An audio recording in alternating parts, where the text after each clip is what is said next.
This is the part of St. John's Cathedral that is called the Narthex. Jesus was born in a cave, not in a little manger hill-like hut thing. He was born in a cave, and in liturgical churches, ancient churches, there's always a small space before you enter the sacred place of the church. It's almost like a spiritual mudroom. It's a place to get ready for the birth of Christ in your heart, reminding you of the cave in which Jesus was born, a small space to transition from the secular, busy, crazy world into the sacred world of worship.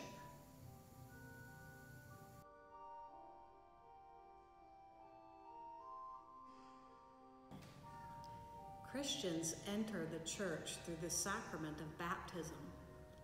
So it's not a coincidence that when you enter the cathedral, the first thing that you come into contact with as you enter the sanctuary is the baptismal font. Ideally, there would be some holy water present in the font, and a Christian could touch the water and touch their foreheads, reminding themselves that they were anointed and marked as Christ's own forever in their baptism. Thus, we enter our worship through the sacrament of baptism.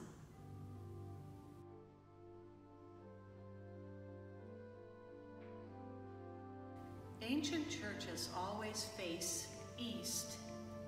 East is where the sun rises, and we worship the Son of God. And as the sun is rising on the first day of the week, we come to encounter God. The church is also shaped in the shape of a cross, with the long side going this way and the transepts crossing this way. If you look up at the ceiling, liturgical churches often look like an ark, like Noah's Ark, because we believe we're sailing up into the presence of God. Thus, in this space, every sense that you have is activated. The beauty of the stained glass, the heights that make you feel a sense of awe, the beauty of the building, the sounds of the music, the smell of incense, the colors, the taste of communion. All of your senses are invited in as you encounter God.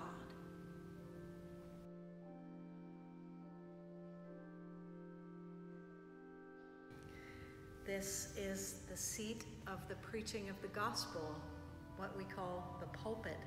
Magnificently carved, it makes a huge statement about the word coming out into the people.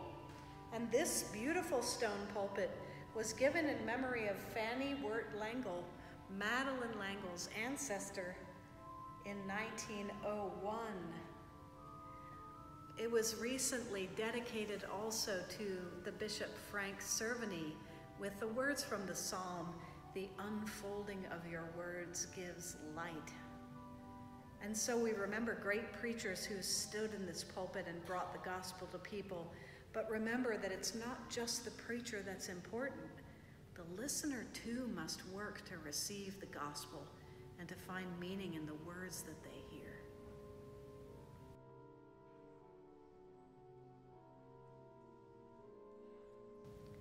In the book of Revelation, it says that in heaven the streets are paved with gold.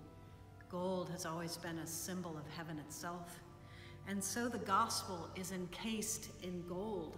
And when we read it, we hold it up to heaven as a sign of saying, this is the way to heaven, follow the gospel, follow the words of Christ. It is beautifully carved and ornate because it is the most beautiful thing we have in the world.